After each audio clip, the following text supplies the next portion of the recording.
You found the skeleton. How would you tell people that this is you personally? How would you decide? Well, interesting question. I don't know. I'd have to do some research on that.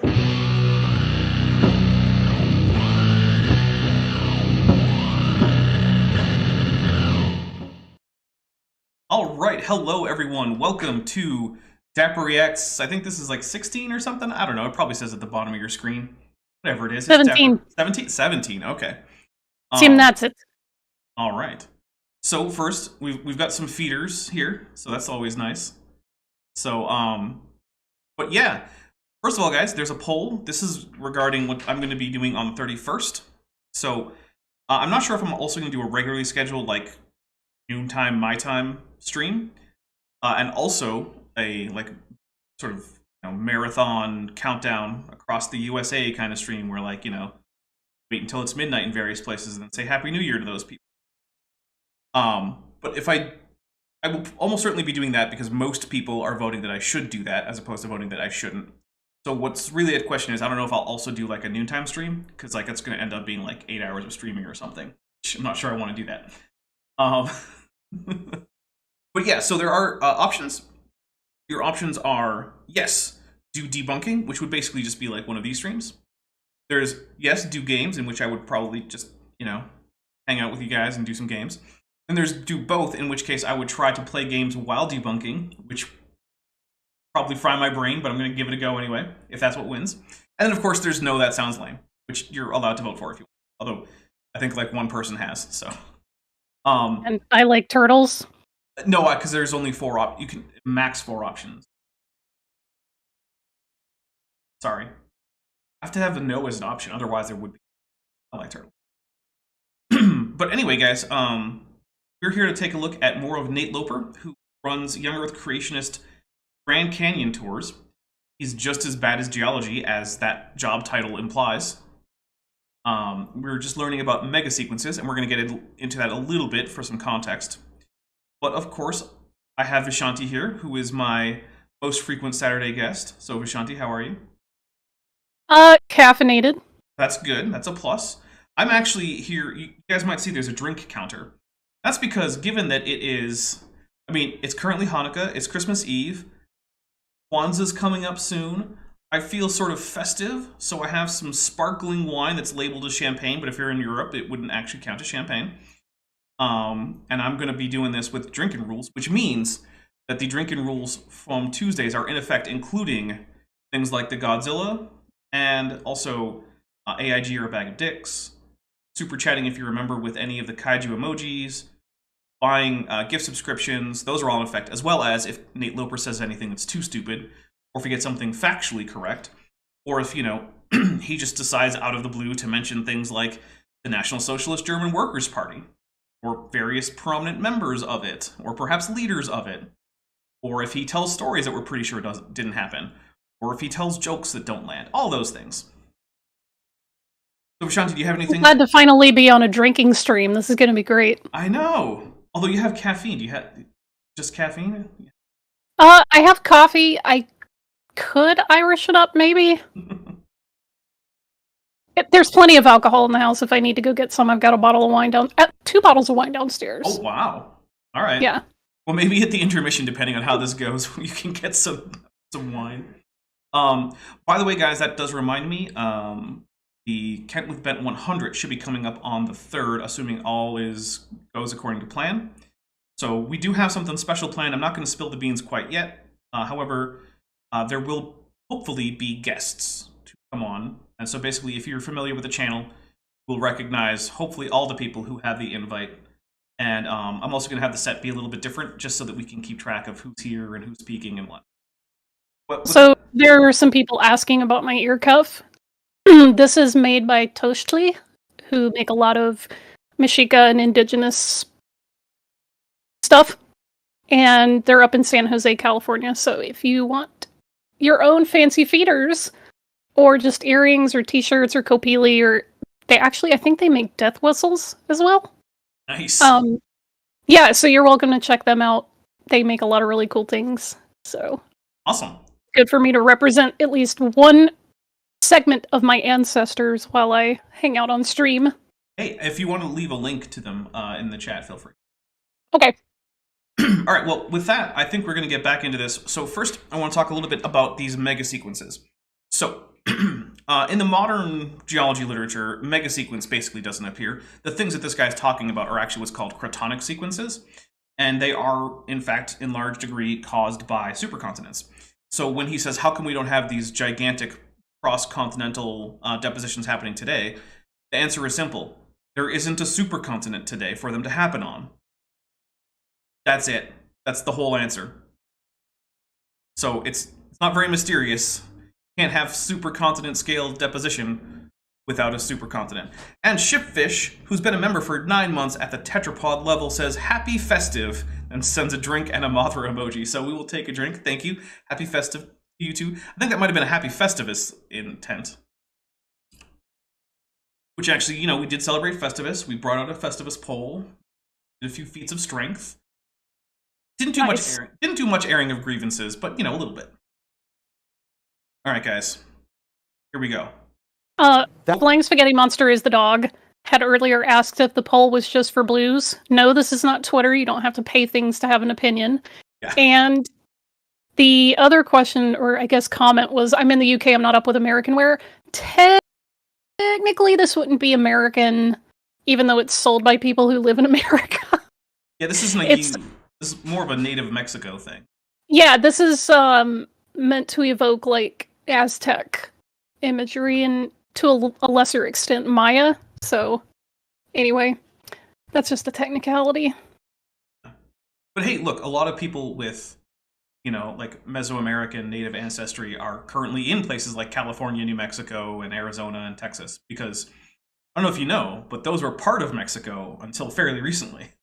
So, yeah. And you don't have to be indigenous to buy this stuff.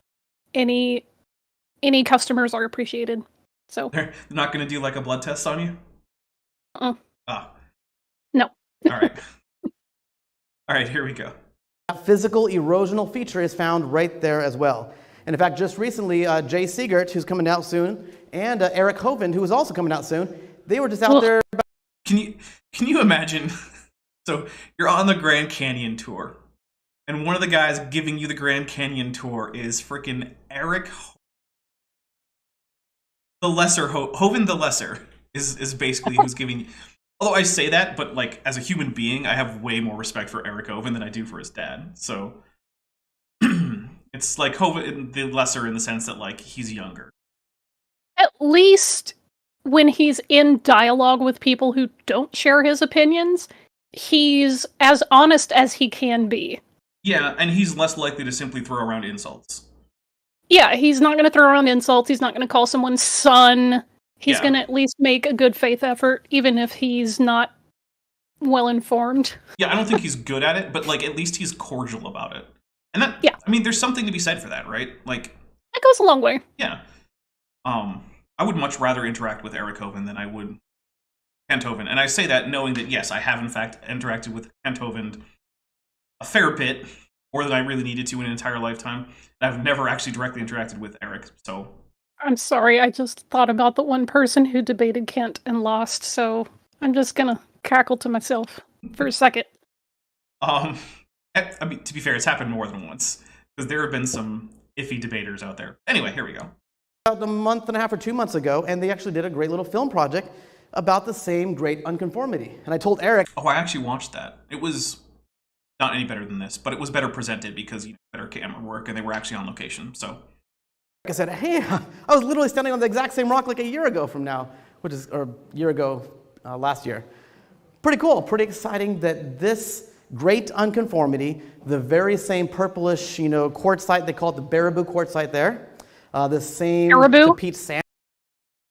Baraboo quartz? No, that can't be right. Caribou quartz? Hold on, what did he say? Marabou? Baraboo? Limestone equivalent last year. Pretty cool, pretty exciting that this great unconformity, the very same purplish, quartzite, they call it the Baraboo quartz. Baraboo. Baraboo. Yeah, with a B. Okay. Caribou. I was like, I can't see why anyone... Well, then again, I don't know why anyone would call it Baraboo either, because I don't know what that word means, so... Who knows? Guys, if you know what Baraboo means, let me know. And historical philosopher says It's caribou, but they're in the bloods. oh. Historical philosopher says Eric Hovind is as much of a con man as his father. So I do think that he knows that some of the things he says aren't true. However, is not currently running an actual cult compound, nor is he physically abusing partners or children, as far as I can tell. So, like, I'm not saying Eric Hovind is an overall great guy and you should totally support him. However, He is far and away better than his dad. right. So, yes. All right, here we go. Right there. The same to Pete's sandstone equivalent, the beginning of the sock mega sequence. Yes, we get it. Eric Hovind was at the Grand Canyon. That's where you go. The same rocks are there because it's the same place, my dude. Why are you doing this? I'm taking a drink for, like, I don't know what the point of saying that, yeah, Eric Hovind saw the same rocks that I saw when I go to the same place that he went to. What other options would there have been? I just don't get it. Oh, apparently Baraboo is a town in Wisconsin, according to the NB. Okay. So are you saying they do have caribou there? I mean, I don't know. Are there caribou in Wisconsin? Guys, I don't know. if Too there's- lazy to Google. If there's caribou in Wisconsin, and it doesn't count if they're just like in a zoo or on a ranch, they actually have to be like wild caribou, let me know. I feel like there aren't, but I'm not a caribologist. Kind of that sock sandstone. That's also there. Oh, also, by the way, speaking of caribou, which are the same species as reindeer, male caribou lose their antlers around Christmas time, so Santa's sleigh is definitely pulled by all girls. They're the only ones who have their antlers at this time of year. So, yeah. So you guys actually have the layers of the Grand Canyon in your own backyard. I mean, yeah, most of the country does. Because most of these were laid down during the Paleozoic, that's what I'm trying to go for, when Pangea was a pretty big thing, right? And so most of the United States is what was the interior of Pangea, like the northwest interior of Pangea. So since it existed as that during most of the time of Pangea, of course, most places in the United States and North America generally are going to have most of those layers. So the NB notes that Baraboo is Americans mispronouncing Barbeau. Oh, where'd they get that extra vowel from? There's a whole extra syllable. What the heck? That's weird. Thanks, Americans. Look, it's like when people point out that the correct pronunciation for the town in Texas is Amarillo, and I hate it. Oh, that's not even as bad as Kentucky. They have a town legitimately named Versailles. Ugh. I know. And if you try to say it Versailles, they will correct you. Goodness. Americans, learn another language. Just do it. It's not that hard. America's like, no! God. Just put on some, like, language learning tapes when you're, I don't know, like, Nope, popping the too floor or hard. something. Ugh, goodness. All right, I'll complain about how monolingual Americans are later. The white? Wait, have you heard So the the joke white that's is like, where- what do you call someone who speaks 2 languages? Non-American? What do you actually call someone who speaks 2 Oh, languages? bilingual? What do you call someone who speaks 3 or more languages? Multilingual? What do you call someone that speaks 1 language? American? American. Yeah, I got it. Da-da-da-da-da. Thanks, America. Although, to be fair, it is one of the largest land masses in the entire world where you can go from one end to the other without needing to switch languages. So, I get that there's less incentive for Americans to become multilingual than there is for most other places in the world. Because, like, most places in the world, if you drive 4 hours, they're speaking a new language. That's not the And you're in a case completely different country. Right, that's not You the drive case 4 in the hours USA. here, and you're still in the same state. Yeah. You've been in Texas this whole time. Yep.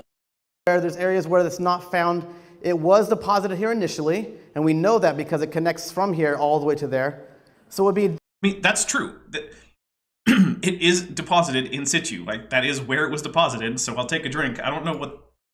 Is he thinking that maybe it was deposited and then transported? I mean, that can happen with slips in the rocks, but whatever, I'll take a drink for it. But as a rule, yeah, sedimentary rocks are usually roughly where they were deposited. Now, there is some post-lithification processes that can happen, like uplift and slip. So uplift is just when part of the rock is pushed up, whether it be by magma, whether it be by continents colliding into each other and then crumpling up. So that usually changes the angle, because as a broad rule, sediments are laid down horizontally. It's not quite that simple, but it's like a rule of thumb you can go with. So if you see them at a significant angle, something has happened. But also you can have things like a slip, where because these various layers of sediment are actually not strongly attached, to the ones below and above, if you have some kind of force like a fault, like a slip fault or something, you can actually have one bit of sediment slide over the underlying sediment and then come to rest in a new location. Those are things. So yeah, it is possible that you get sedimentary rock not where it was laid down, but the default, is that it is where it was laid down. That's like, unless something happens, that's what you get. Anyway, here we go. Initially deposited, but then as the flood receded off the continents, water pulling from the middle, rushing and draining off the continent edges, is removing, it's beveling down the areas. That's why you see along the shoreline edges, it actually scours all the way down to ocean level.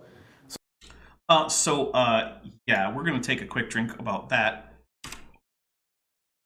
So here's the thing. We have numerous examples of what colossal scale floods do to the landscape. And to be fair to him, erosion is definitely one of them. But it doesn't result in things like the Grand Canyon or Badlands or things like that, right? It results in things like scablands. You can see these in Western Washington. We're looking at the scablands there. But also, if you're looking at the northern hemisphere of Mars, there's a great example of a gigantic spillway, probably billions of years old, but because Mars is relatively tectonically inactive, it hasn't gone anywhere because there's no tectonic plates to subduct it, and all the volcanoes on Mars are probably dead for billions of years, so there's no new lava covering it. So basically, the only processes on Mars are like wind erosion, some ice erosion, and alien deposition, which good luck getting that to form large new sedimentary rocks. Anyway, but what you see are smooth-walled channels. You get teardrop-shaped islands where the water was insufficient to erode away some structure. You get these smooth flows like marks. You do get ripple marks, but that's not what we see over the majority of North America. In fact, it's so not the majority of what we see that we have special names for when we do see it, like in the scablands. That's why we call them the scablands, because they're not like everywhere else. Otherwise, we would just call them the lands. Ugly German Truth says, "Hey, Dapper Dinosaur, it's been millions of years. When are you going to finally pull off the scabs to show the healed countryside below?" When they stop itching. Okay. There you go. Yeah, quit picking at it. So, that's the thing is, we know what to look for, and it's not what we find, so it's not the thing, right? You can't just say, oh, erosion, therefore flood. Lots of other things cause erosion. There's wind erosion. There's rain. There's things like freeze-thaw cycles. That causes erosion all on its own. I mean... Glaciers. There's also regular old erosion from just, streams and rivers and whatnot. All of these aren't floods. All of these cause erosion. And in order to say that a particular erosion event was because of a flood, you actually have to find characteristics of a flood, either in the erosion itself, or at least in the sediment that it deposited elsewhere. Because remember, erosion in one place is essentially deposition in another place, because that sediment goes somewhere. So, anyway, here we go. So you see the majority of it actually where there's higher elevation land, and then on the shoreline edges it actually pulls off of there. That continual water just kind of scours it down and removes it, strips it off, and actually would wash it out into the oceans, making part of our continental shelf. And in the middle, you actually see where glaciers have come through and actually scraped down to that level, scraping away the tapetes. Okay, so taking a drink because I'm going to bring back something from earlier in this series. So apparently this guy can actually recognize glacial deposits, right? Because glaciers, while they're eroding, as they retreat after eroding, they also leave behind stones that they've carried with them. Which means he knows how to recognize, or at least he trusts other people when they recognize the results of glacial erosion. But he's not going to do that for the great unconformity, which is generally acknowledged as the result of glaciation.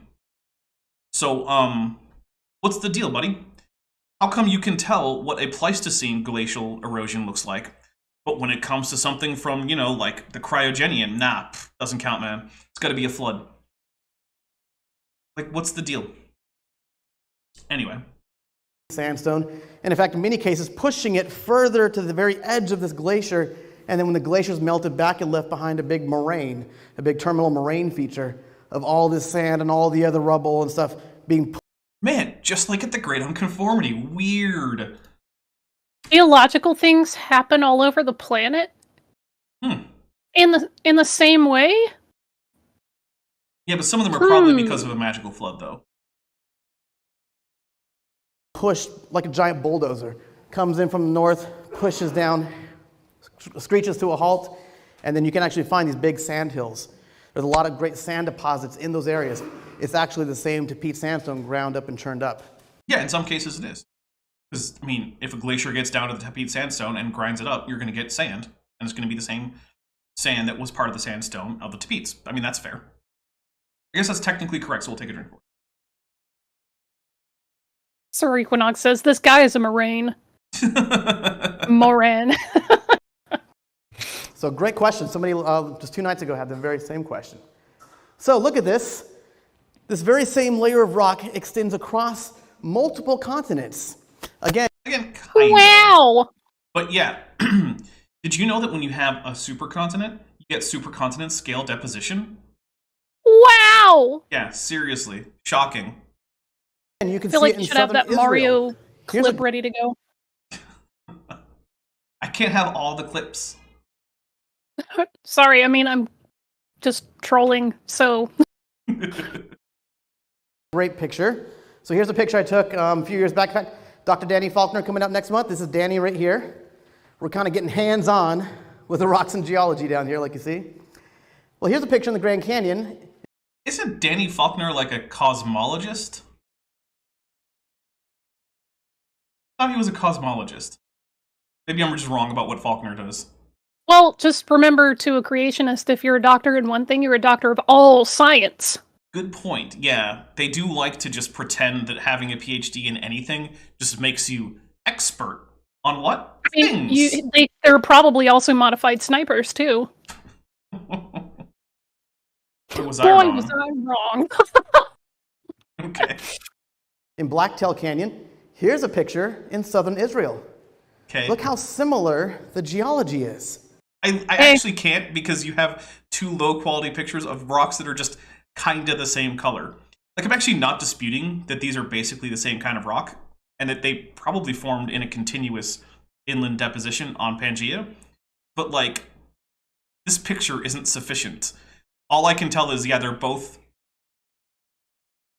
rocks that are sedimentary probably because of the layering. But So, doesn't mean does this anything. mean the Grand Canyon in southern Israel obviously used to be connected? Yeah, I mean, not directly, but yeah, they were part of the same supercontinent. They weren't touching. And he's just like, no, instead of drawing the logical conclusion that these were probably part of the same landmass, yeah, it's just evidence of a global flood. Yeah, that's probably it. Also, guys, hit like. Not enough of you have hit like. How will I know if you like the show if you don't hit like? Why is that? Because it's literally the same sandstone equivalent over here in Israel that we see at the bottom of the Grand Canyon.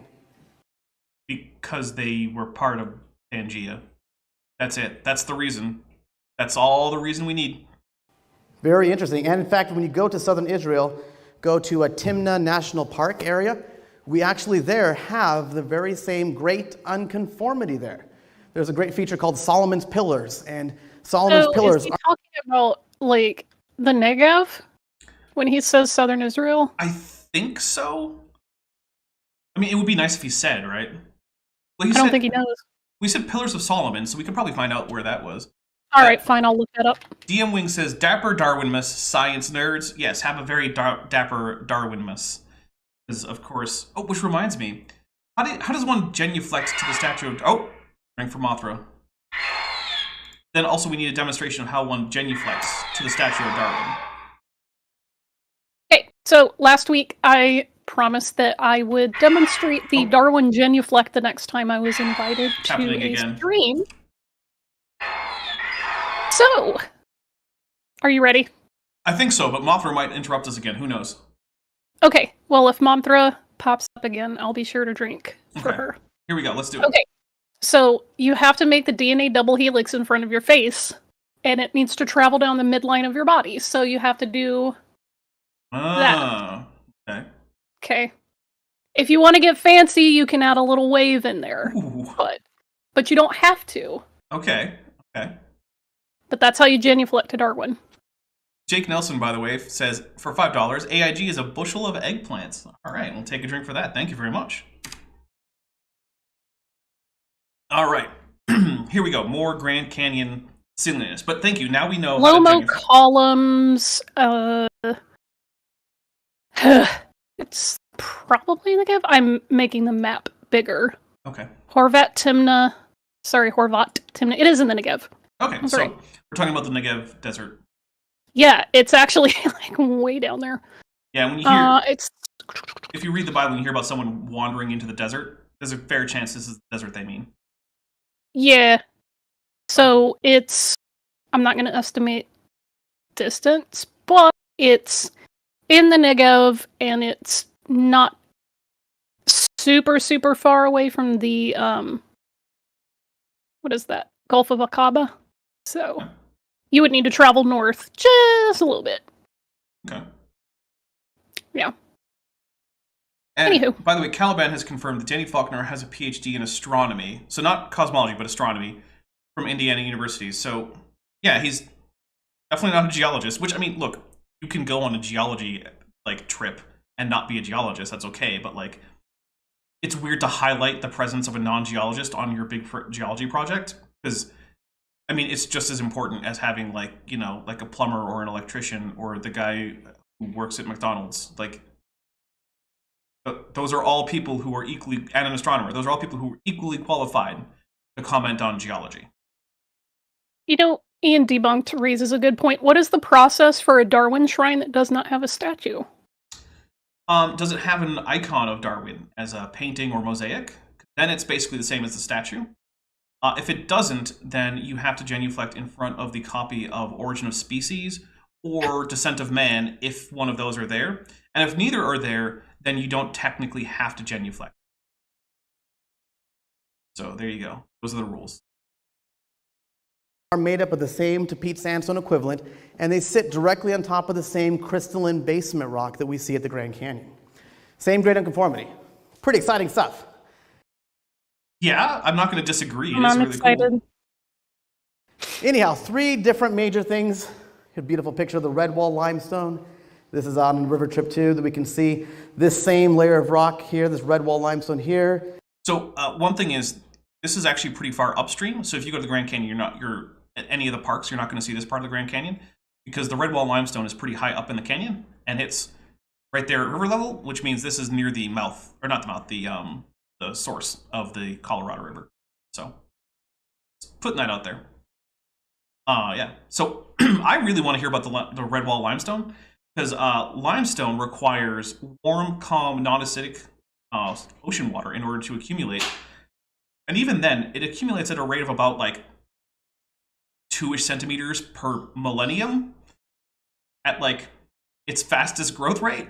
And just take a guess in the comments how many centimeters you think that Redwall limestone is, because I don't remember off the top of my head, but I know that it's oh, there's Mothra, but it's a lot of centimeters. I didn't hear Mothra. Maybe I don't have my phone turned up loud enough. I'll fix that. Oh, I just heard her. Also, what comes through on your end is not the same as what comes through on YouTube. Okay. So, yeah, I have different sound settings because you're getting me through Discord, but they're getting me through OBS.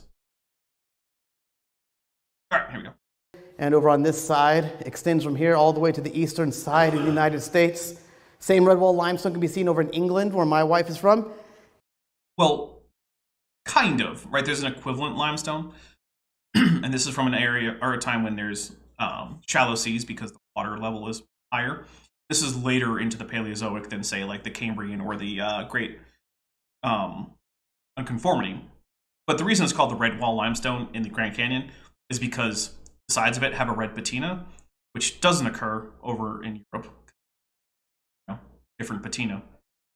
Inkboy, who's been a member for 9 months and is a tetrapod member, says AIG is a pouch of bird culture moves.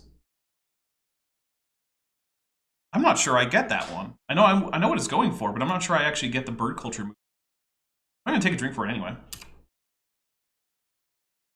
Mostly because, look, it's Saturday, it's Christmas Eve, it's Hanukkah. I have fake champagne, and I'm day drinking. Because you know what? Whatever, I'm just doing it. Nathaniel Gray for $5 says, we will draw a Darwin fish in the dirt when meeting a fellow traveler. Yes. Also, Vishanti, looking lovely today. Love the decoration. And a Mothra, so we'll drink for the Mothra. Thank you very much. Also, I believe I'm going to go with Sierra00, which, if that's not correct, please correct me, has joined at the level of tetrapods. So send some tetrapods to Sierra. Thank you very much, Sierra. I really appreciate it. Let's see. Here, Somebody added me in the chat. What does it say? Shabbat Shalom. Ma Shalomech? My Hebrew's not that good. I'm not conversational. But I'm assuming you're asking me if I'm having a good day, in which case the answer is yeah. Even though now your Sabbaths normally involve listening to Young Earth Creationists. Not very restful. However, I do tend to take a really long nap after this, so... that's getting all the rest in right during the nap. Yeah. Okay. And the same layer... Oh, right. From Rick and Morty, where they said in bird culture, it's a dick move. Got it. Oh. Okay. Never watched Rick and Morty. I'm not caught up. I've seen, I think, the first 3 seasons. But... I don't know, for some reason, like, just doesn't, like, jump out into my brain, like, as a reference thing. Now, that could just be because things like Star Trek references have been, like, with me for decades, so. Remember, how many lights are there? There are 4 lights! Exactly. Here we go. Of rock can also be seen and traced across all the way to making up part of the Himalayan... Oh, hey, he's got a crinoid stem over on the left. Nice. And some crinoid fronds. Mountain range on the other side of the world. Chock full of fossils, all kinds of dead and buried things. Yeah, we'll take a drink. All that's true. Also, I love the relief where you get the patina that's darker in the crevices on the left. Because, you know, the parts that kind of stick out get worn down, so there's less patina, so it's get more of the white of the actual limestone. And it just puts these fossils in such great relief.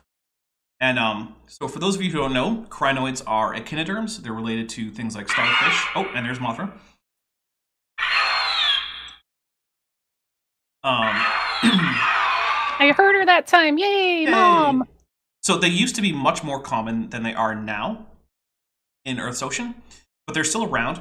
And often, if you search for things like feather star, you might find crinoids. Feeder star. Yes, feeder star. And I think they're gorgeous as far as echinoderms go. I mean, like, you compare them to, like, your average sea cucumber, and I'm like, yeah, no, crinoids, the way to go. But yeah, enough of me blathering on about how cool crinoids are. And the Grand Canyon is one of the single thickest layers that we have there. It is, which is curious, because here's the thing. There are more dense layers above the Redwall limestone. And let's just do some quick math, right? We have to do math? I'll do the math, don't worry. You don't have to. Okay, so we'll do Redwall, limestone, and then I'll add in vertical extent. Okay. So how tall is the Redwall limestone? Let's see. Okay, vertical extent isn't giving me great, so I'm just going to go with height. Oh, and there's Mothra again. I'm so jealous that I can only hear Mothra part of the time. Sorry, it's because of my noise gate. Okay. Let's see. 5 to 800 feet. So we need enough time to lay down the whole thing. So we have to go with the 800 feet. Now, the deposition rate, we're just going to like roughly estimate that it's about an inch per 1,000 years because it's in the US, I like to report the height in feet for some reason. So Because that's freedom units. right. So it's 800 feet. Let me pull up my calculator here. So 800 feet times 12 inches gives us... While you're doing that math, Benthoven is responding to something John Rapp said. It said, jazz is stupid, just play the right notes. Yes. Oh, there's Mothra again. And I'm laughing on both fronts because, yeah, to someone who doesn't appreciate any jazz, I guess, because there's more than one type, Right. would say, just play the right notes. And then to me, I've taken jazz courses in college, I'm like, no, technically they are all the right notes, except when you're trying to play in the wrong mode. All right, so we've got 9,600 inches. Now we multiply that by 1,000 years per inch or so, and we get 9,600,000 years is how long it's going to take to accumulate the Redwall limestone. However, we got to give them a free order of magnitude, right? That's right. So we're going to multiply it by 100. And we still get, so now this is, if we assume that the Redwall limestone, to be generous to creationists, is accumulating 10 times faster than is physically possible, it still takes almost 1 million years, 960,000 years, to get the Redwall limestone. And that's with granting a free order of magnitude. Now, how many orders of magnitude would we have to grant in order for this to fit in 1 year? So that was 1. So we've granted another one. Nope. Another one. Nope. So now we've granted 3. We're still not there. Which means now I have to go into the so we get 4. Nope. 5. Nope. 6. We need to grant. Oh wait, sorry. Yep. We need to grant it being. What is that? Yeah. If the deposition of limestone were 100,000 times faster than is physically possible, as far as what we know, then the Redwall limestone could have been deposited over the course of just under a year.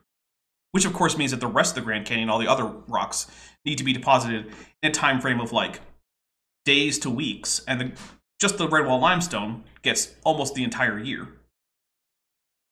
So, yeah, so really to fit this in, we need limestone to deposit about 1 million times faster than has ever actually been demonstrated as possible.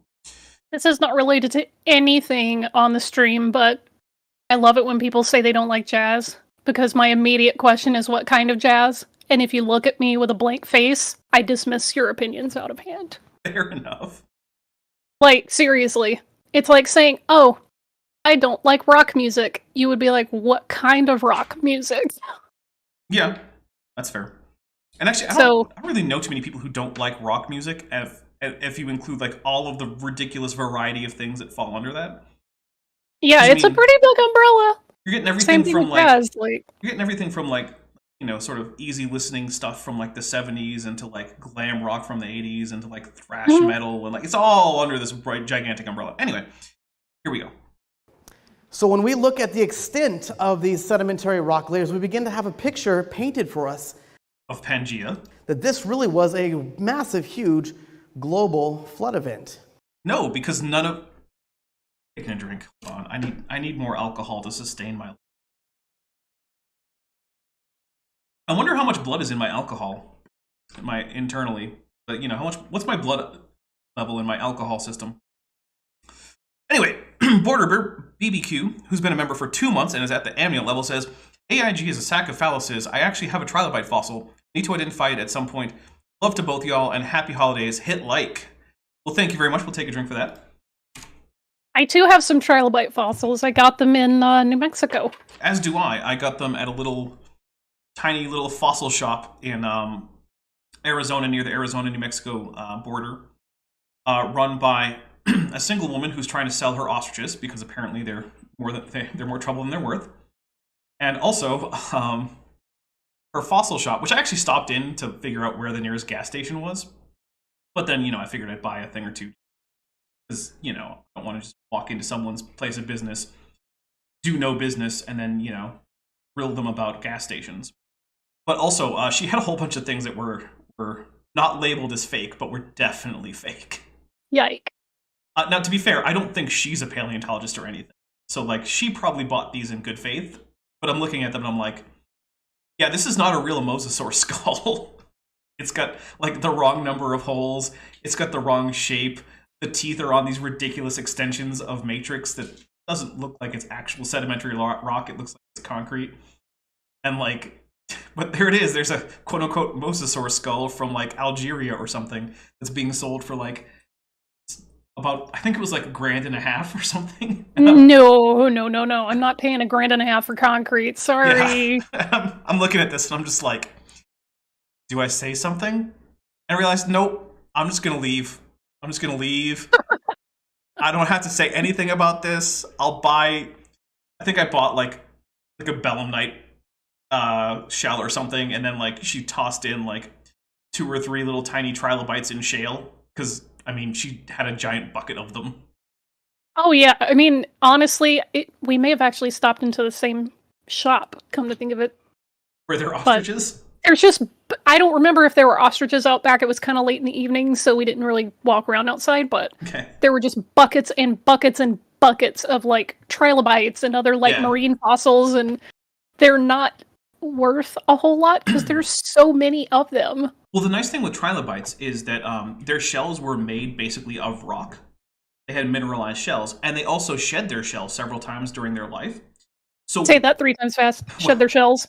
So one trilobite can make 20 trilobite fossils. So yeah, trilobite fossils are just all over the place, and they're one of the fossils that look, there are ethical questions with private ownership of fossils, right? Because of their value to science. The fact that science is an endeavor of humanity, not necessarily of private individuals. However, when there are so many trilobite fossils that you can just dig up a few 100,000 of them in one place over the course of a day, science doesn't care about your individual tiny little trilobite. Feel free to own a trilobite fossil. It's fine. Another one is a lot of dinosaur teeth, individual teeth or shark teeth. No one cares about every last troodon tooth or every last megalodon tooth. Feel free to own one. It's like finding an arrowhead. It's oh, another arrowhead. Tosses it into the bucket with 7,000 other arrowheads. Right, yeah. Those are also artifacts where it's yeah, feel free to own that as an artifact. I don't care. Now, if you're oh, I bought this, 80% complete Triceratops fossil. Then that's a different story. I would ask questions about that. Yeah, maybe don't do that. Unless you're buying it to donate it to a museum or something. Yeah. That should be in a museum in its country of origin. Correct? Yeah. Although, countries can give out stuff, right? China's here, Smithsonian, have the Psittacosaurus. I'm not going to complain. Yeah. Anyway. If it's a museum in a country that says, hey, other country that owns one of our cultural artifacts, give that back. And the other country goes, nah. So every museum in Europe? I'm looking at you, British Museum. Well, it's not like the other European museums are doing a whole lot better than that. Yeah, especially, what was it? I think it's one of the Nordic museums that have the headdress supposedly of Montezuma. It's not Montezuma's, but Mexico has repeatedly been hey, send that back. And they're nah, it's too fragile. How did you even steal it from the country to begin with? Look, suddenly it's too fragile. It's gotten more fragile over time. That's the thing. It's not that fragile. Come on now. All right, we're going to get some more Nate Loper in here. So the layers, we believe, were deposited during the flood, during this year-long flood process. But then, of course, at the Grand Canyon, we have a massive, giant cut within those layers. They've been cut out to give us the big, beautiful view that we have standing on the rim. That is what a canyon is, yes, correct. That's how that works. So, what in the world carves a canyon? Well... Rivers, yeah. Wind. Oh, we're getting the fake fossil, or the fake flood option, because you can see here these gigantic lakes that, by the way, generally speaking, didn't exist. So yeah, here we go. Evidence for a rapidly formed Grand Canyon by large lake drainage. Oof, this'll be something. Also, in response to Ugly German Truth saying 90% of the countries don't exist anymore and their population was displaced by completely different ethnicities. Okay, in the case of Mexico, it doesn't matter where you draw the lines on the map. They want their cultural heritage back. Just because it wasn't called Mexico doesn't mean they don't have a right to have their stuff back. Plus, there are plenty of people who are of predominantly Aztec and Maya ancestry still living there, still speaking Mayan and Aztec languages. Like, yeah, Yucatec Maya continues to be spoken today fluently, so does Nahuatl. Yeah. And it's doesn't mean that they don't deserve to have their feathered headdress back. Yeah. There's also pretty good evidence, I believe, within the region to show us that this canyon was formed rapidly and catastrophically by a lot of water. When you look at a map of the Grand Canyon, you can see down here where that's at.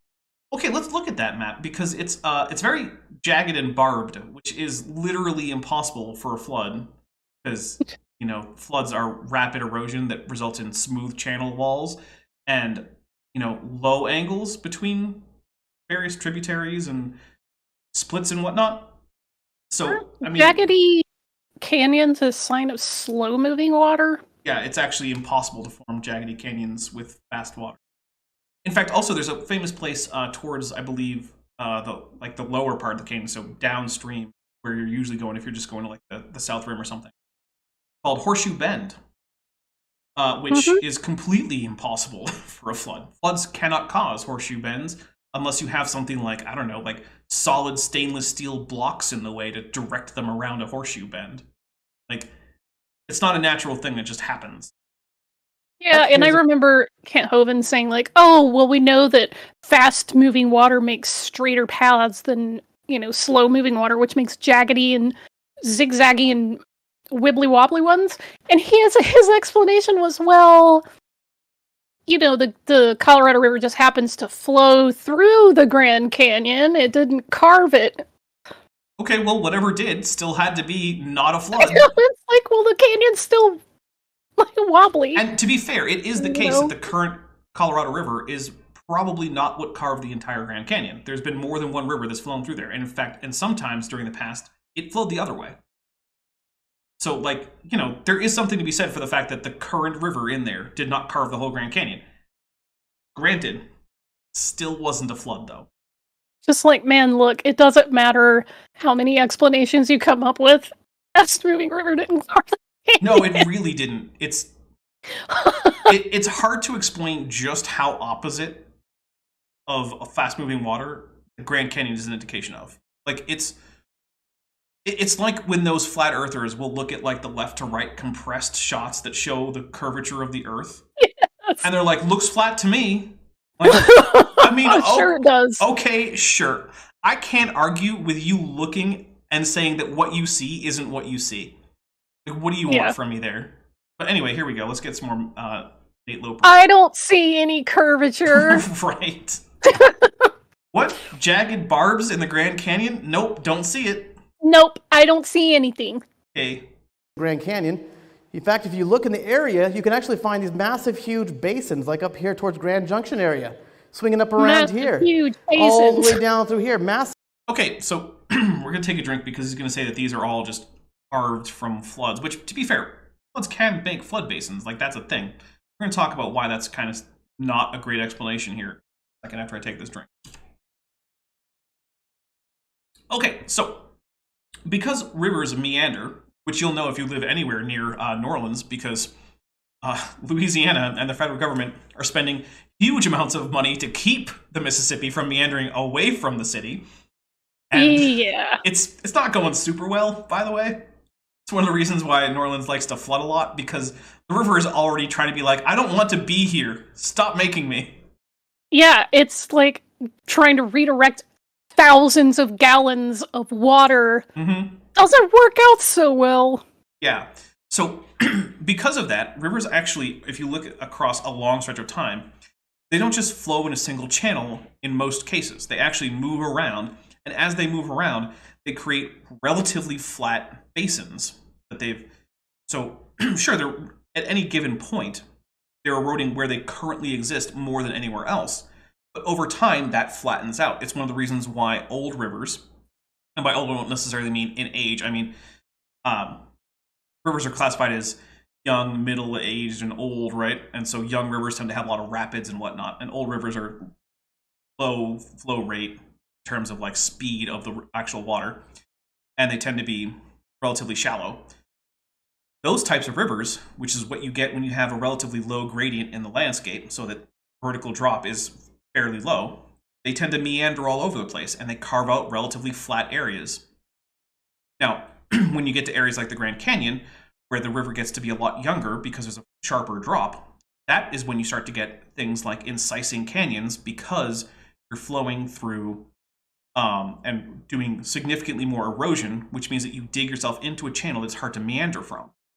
So what this means is certain parts of the Grand Canyon, like Horseshoe Bend, were started with an old river that could meander a lot, but then for various reasons involving things like local geography and local geology and uplift and things like that, the river started to turn into more of a younger river, which carves more neatly into this area.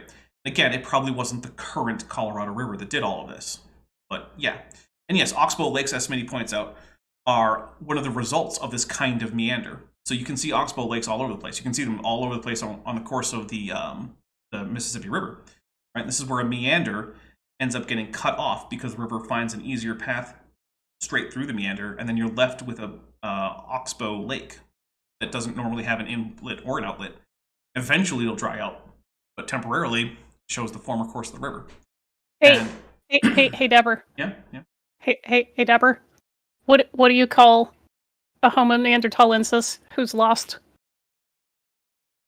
I don't know. What do you call a Neanderthal? Ah, very nice. Very nice. Puns, everybody. All right, here we go. See, clearly he's not inviting me on for my expertise in any scientific field. It's just the bad jokes. It's all about the puns. And the feeders. And the feeders. I mean, honestly, if you weren't going to be on camera today, I would just be like, you know what, we're just going on without you. Because you're only here for the feathers, really. It's definitely why I've had you on so many times without the feathers. Without the feathers. Don't look into the logic of it. Basins, low-lying areas of topography, and when you actually begin to plot the contour lines in the area, you realize these basins actually used to house a really large lake. Actually, you don't realize that. They could have, but there actually isn't great evidence that they ever did. This hypothesis is now largely out of favor because we don't actually have any evidence of ancient lake shorelines. So just sent the chat into like, ugh. Look, here's the thing. You can take any basin and then just set an elevation at which you're going to call a shore, and you'll end up with a big lake, right? Like, that's just a thing you can do anywhere there's a basin. It doesn't matter. You can just do it. But that doesn't mean that that actually existed as a shoreline. You actually have to find evidence of that. So I'm taking a drink for just like, hey man, look, we picked an elevation, and look how big this lake would be. Yeah. Make a bit higher elevation, you'll get an even bigger lake. Who cares? Okay. A massive lake system. This is showing you kind of what we call Canyonlands Lake here. Hopi Lake down here, which extends off the screen all the way, sometimes known as Lake Bittahoche. A third lake up here, up in Utah area called Lake Vernal. Massive, huge lake system that we believe used to exist in the middle of what we call the Colorado Plateau. I'm glad that you think that that existed. That's great for you. I mean, look, these are also people who think that, like, the Tower of Babel or however we're going to pronounce it, existed and was the source of, like, all the world's languages, even though that's not really how languages work. And their location for it doesn't make any sense in terms of, you know, the actual evident migration patterns of humans throughout yeah, but time. The Bible said it, so I believe it. Fair enough, I suppose. So I've outlined it here on yellow, kind of made this kind of yellowish looking. Actually, yeah, and Siri00 points out, it's kind of like how hydroelectric dams work. You pick an elevation and make a lake. Yeah. Basically, this is just Creationist like, look how big a lake we can make if we just dammed up the river at this point. Like, yeah. That's what lakes... That's how dams work. That's true. Yeah, that's what happens. Yeah. Do you have evidence that it actually happened? No. It would just be convenient for you if it did, even though it actually wouldn't, because obviously a lake drainage is not going to get you the Grand Canyon. Okay. You just think it would be convenient. It wouldn't actually. Yeah. By the way, looking at this map it's like giving me flashbacks of driving across this area, because I've driven across this area so many times. So like it's hard for me to look at this map and then not imagine like being on like I-40. All right, here we go. This is the Colorado Plateau. Yeah, that's basically what you got there. Now Take a drink. Yeah, successfully identifying roughly where the Colorado Plateau is. It's not just in Colorado, despite what you might think. the Colorado Plateau, unlike most plateaus, is actually shaped like a giant bowl. Okay? It has a big rim of mountains going all around it. Big, high lifted mountain range all around here. So naturally, with a giant bowl, what happens to water when you pour it into that bowl? It flows into it. But if it has outlets, which, you know, the Colorado Plateau does, and probably has since it existed, it also flows out rather than just filling in any kind of low-lying area. Sorry. It starts to collect in the bottom, just like, filling up. We actually have some pretty good river streams coming in here. We have multiple river streams and channels flowing into the Colorado Plateau. Yeah, from rivers. And you know what happens when you have a body of water that doesn't have exit channels? You get a You end up with something like the Dead Sea. Yeah, or the Great Salt Lake in Utah. Mm-hmm. Yep. Is there evidence for a gigantic, high salinity body of water right there? No. Weird. Yeah. Or what's that sea that's almost gone in Russia? Oh, why did you have to ask me that? Now it's on the tip of my tongue. Yeah. I think it starts with a B. I might be wrong about that. Yeah, there's a sea that's almost gone. It used to be a pretty significant... Are you sure it's not the Aral Sea? No, it is the Aral Sea. Yeah, you're right. It's the Aral Sea. Okay. Yeah, the Aral Sea used to be a pretty famous inland sea that didn't have an outlet. So eventually it was going to end up as like a Great Salt Lake or a dead sea. Except that basically one Soviet engineer was like, man, this ocean is useless. I'm going to get rid of it. And he mostly succeeded, as it turns out. Yeah, he just decided, the rivers are going to go somewhere else now. Yeah, we don't need this. So it went from sea. the fourth largest lake to almost gone. Yeah. Oh, and they're saying, okay, it's not the Aral Sea, it's the Lake Baikal. Well, Lake Baikal is doing okay, I thought. But yeah, Baikal is still there. Yeah, the Aral Sea is the one that's drying up. The Aral Sea is the one they diverted all the water from in the 60s, and now it's almost completely gone. I mean, it's not technically in Russia as far as I know. It's just that it was in the Soviet Union, so I'm just using Russia as shorthand for former Soviet, which isn't accurate, but anyway, here we go. If you look at it today, we only have one major exit route. Only one major route by which water can leave of any good size, I should say. That any one good major exit route. Okay, man. Yeah, I don't know what that means. That one crack in the side of the bowl, if you will, happens to be the Grand Canyon and the Colorado The one River. single exit channel. Yeah, well, fortunately, that exit channel has existed for far longer than these lakes could possibly have existed. So, it's another good reason they didn't exist. One more time, is the Grand Canyon squiggly or more straight? It's very, very squiggly. One of the most noticeable things about it, even if you're just at the rim, is how squiggly it is. Weird. Yeah, very jagged edges to the canyon walls, not smooth at all. Yeah. But you know what, guys? We're going to take a quick break. I'm going to end the poll, and then we're going to be back. So, guys, I will see you in just a few minutes. I'm going to refill my drink. Let Vishanti decide whether or not she needs to go get wine. I don't know. For her. Oof.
All right. Thank you for sticking with me, everybody. Make sure you hit like.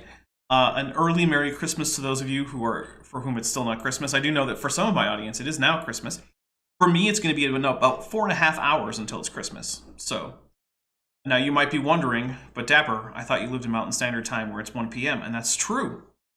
But, in common with many other liturgical calendars, traditionally, the liturgical day starts in the Christian liturgical calendar at sunset, which means that for Christian holidays, they start at sunset. Just like Hanukkah starts at sunset or Rosh Hashanah starts at sunset.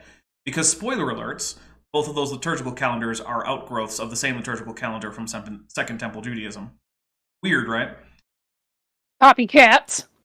I mean, kind of. Anyway. Also, I mean, that was just when day started in that region of the world.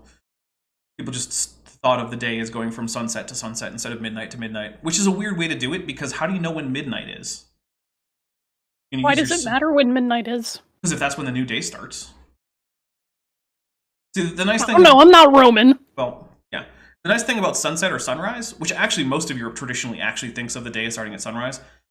That's why, you call like 2 a.m. on like Friday, you call that Thursday night, most of Europe, as well as North America. But anyway, yeah, the midnight to midnight is a weird modern convention that I don't like much because it's not easily observable unless you have a reliable mechanical clock, which throughout history most people didn't have, which is why it was never really much of a thing of midnight to midnight. Anyway, enough complaining about that. I now have a new poll. So what happened was Yes Do Debunking and Yes Do Games both tied at 44% with the same number of votes. So I decided that I would let Benthoven be the tiebreaker. And so he went with both, which means now we have a new poll for what game should I play.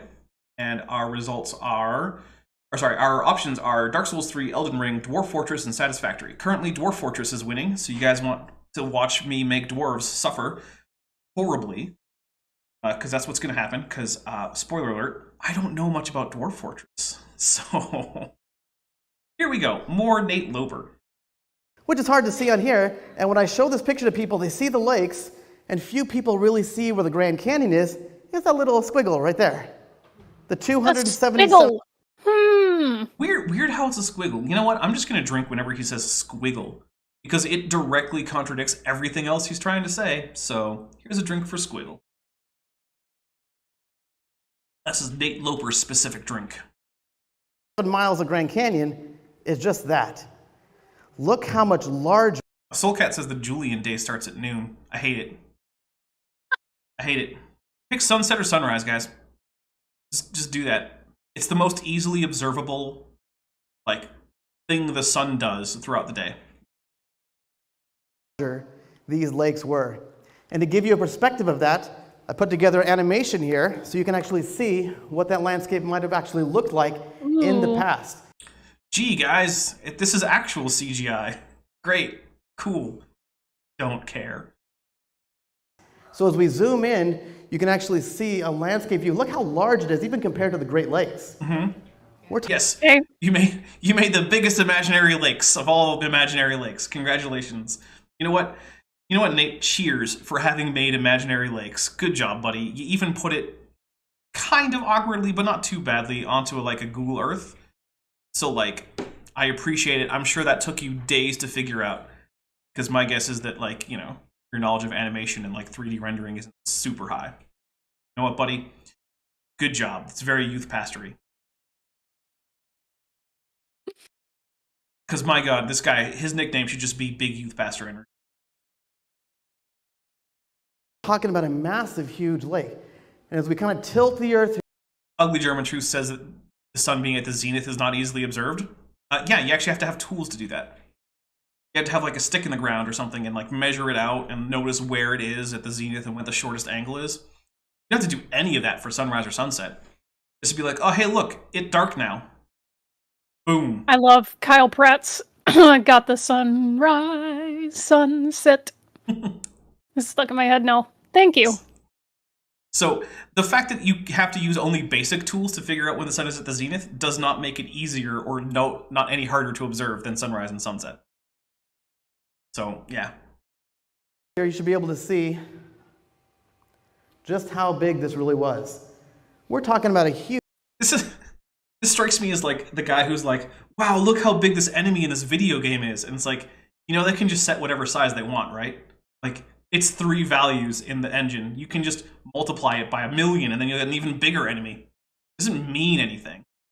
Your imaginary lake can be as big as you want. Heck, why don't you imaginarily level all those mountains around there and make an even bigger lake? Who cares?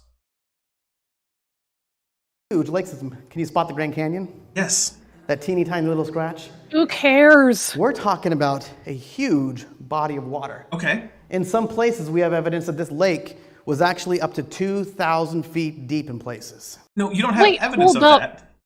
that. I was going to say, we have evidence where? Yeah, no, we're taking a drink. Here's what he means by that.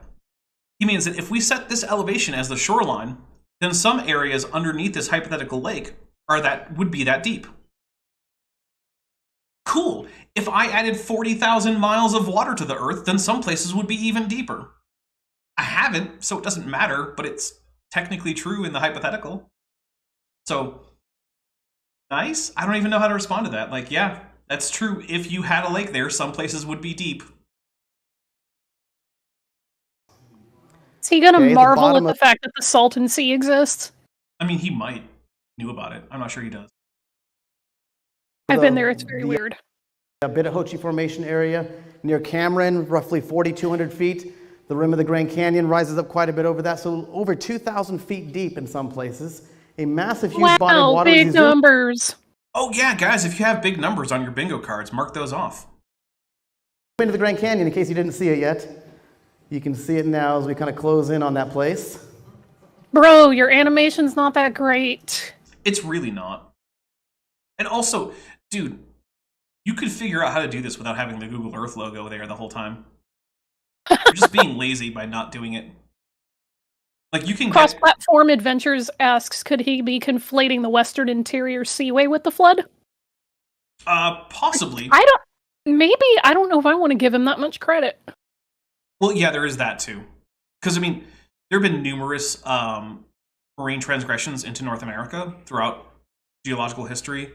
Not all of which are the Western Interior Seaway, although that's one of the most recent major ones. But yeah, I don't know.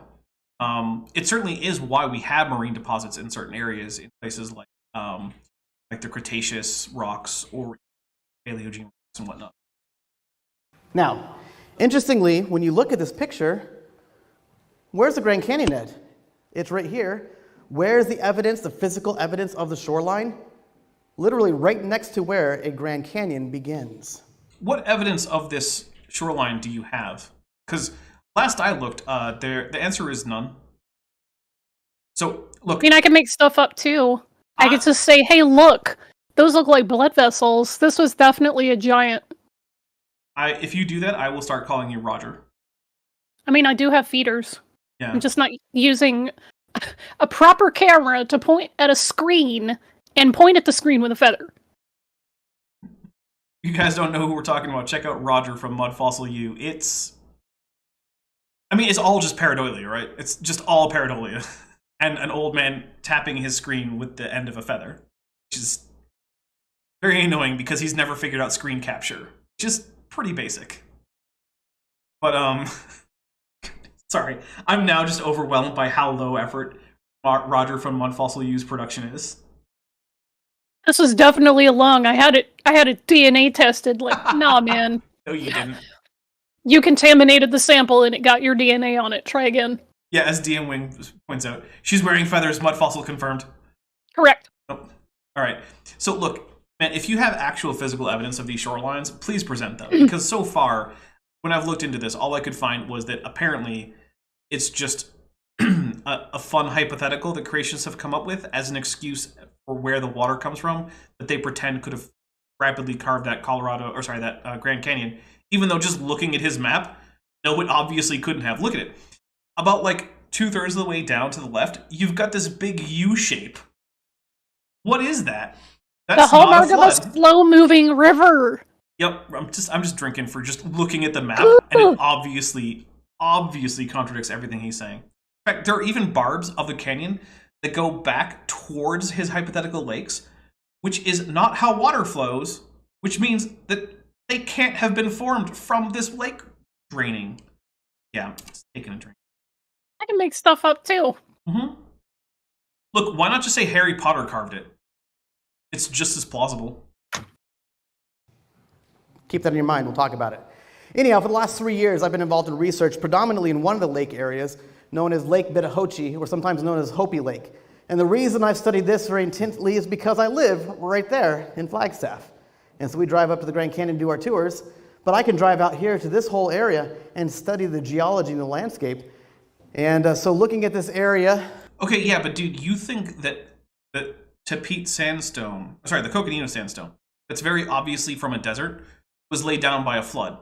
I don't trust your sedimentology because you're very bad at it. Very, very bad at it. Talking about, does this lake really have the adequate size to hold a huge amount of water? In fact, that was the Sure it does. But that doesn't make it real. title that we gave a recent talk, Does Hopi Lake Hold Water? And that was a research project that I was doing with Dr. Steve Austin. Dr. Steve Austin. We get to take a drink and then talk about just how dishonest Dr. Steve Austin is. And here's the thing about academic... Well, first I'll take the drink. So here's the thing about academic fraud, right? Once you do it once... This is such a hell of an opening. Yeah. Once you do it once, that's kind of it for your academic career. Because while some of your previous conclusions that people may have been able to reproduce might still stand, any future work that you do is likely to simply be automatically rejected from publication for the fact that you have shown yourself to not be honest when reporting your findings, which means that sending it to peer reviewers is a waste of time because there's no reason to think you're being accurate now with yourself, even if you made mistakes, right? Because the thing with peer review is, look, lots of things get rejected from peer review, but not because the author is being dishonest, but because they made honest mistakes or something like that, right? Oh, take a drink from Mothra. So if you had a flawed methodology or you did some math wrong somewhere in your paper, it'll get rejected, but that doesn't mean you lied about it, right? Now, once you are confirmed to have actually defrauded the academic community by presenting knowingly results that are bad as if they were actually good results, or simply lying about what you got, yeah, that's it for you. You're done. You're now removed from the realm of scholarship. And now you're in the realm of flat earthers and people who try to sell you peach pits as cancer cures, right? That's where you belong. You're with them. So Steve Austin, why do I say he's a confirmed academic fraud? Well, he took some samples to be radiometrically dated because he was suspicious that radiometric dating was nonsense. So he sent them to a lab in Massachusetts. Now, this lab in Massachusetts said right up front, hey, we cannot date rocks younger than about 100,000 years old because our machines are not sophisticated enough to sufficiently vacate the test chambers so that we can actually give reliable ages lower than that. By the way, Vandalia 1998 for $4.99 says, if I had a better job, I could be a diapsid member here. Imagination can be fun, but science doesn't work like that. Yeah, well, yeah. And by the way, guys, in case you're wondering, the diapsid membership is the 20 per month membership if you're doing USD. I don't know what that translates into currencies because I don't hold that information in my head because there's too many currencies out there. Anyway, so he sent, I believe, 4 test samples. This is Dr. Stephen Austin to this lab in Massachusetts. And of course, they all report back ages that are far too old because he's using relatively recent igneous rock, where we know when the flow was because it was during historical time. And so they all come back with, dates around 90,000 years, things like that, right? All within the area where, according to the lab themselves, this is indistinguishable from 0 because they cannot return meaningful ages younger than 100,000 years. That was the case in 3 of his 4 samples. So we automatically know that he had to ignore the warning from the lab that he sent these to. And, Godzilla. Take a drink for Godzilla. So we know he did that. And then there's one sample, though, that actually comes out with a date over like 1 million years. And so that's a valid date from that lab. That lab could do those things. So that's curious. How does he get those? Well, when other reviewers took a look at his paper, that sample had visible intrusions of other crystals that the other samples didn't, that were at least consistent in his paper with xenocrysts, which are very high melting temperature crystals that get incorporated in other igneous rocks because they don't melt in the lava chamber that forms those igneous rocks, which means the crystals themselves are actually very old. Because when you radiometrically date lava, you're basically saying, how long ago did this solidify? How long ago did it turn from lava into rock? Well, for the xenocrysts, it's a different answer than the matrix they're embedded in. And so when you test a sample with xenocrysts, you actually end up getting the answer for the xenocrysts. As well as that gets a little averaged out too, because whatever, it's a little complicated. But basically, inclusion of xenocrysts in your sample gives you older ages than is appropriate. Now, when this was pointed out to Dr. Steve Austin, his response was, nah, it's fine. That's it. Oh, he's a stone cold liar? Yeah, exactly. Stone cold liar, As, Steve Austin. Ian Debunked says. Exactly. So, yeah, you're going to have to forgive me when you say Steve Austin said this, and I just say, yeah, but Steve Austin's a known liar, so I don't care. He's no longer a valid source for geology because he knowingly sent rocks that he knew could not be tested to a lab that he knew couldn't test them. And then also, oh, there's Mothra. And then with the one rock that might have been a valid sample, thanks, Mothra. The entirety of his check to see that this was a valid dating and not including xenocrysts was just like, nah, it's not. Okay. Oh, and there it is again. Thanks, Mothra. All right, here we go. Ed Hoylerud and Tom Folks, we came out there and started studying this landscape.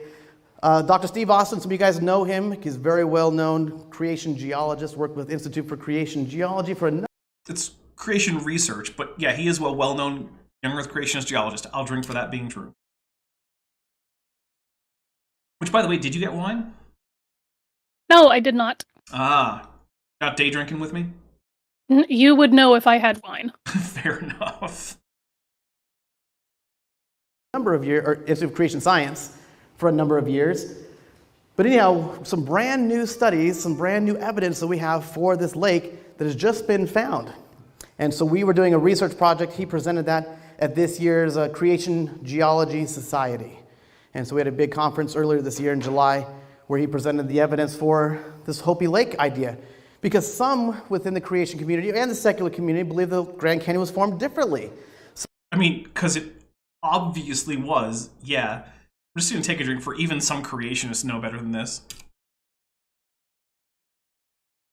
Some might say, well, they might think that the Grand Canyon was carved as the flood receded off the continents.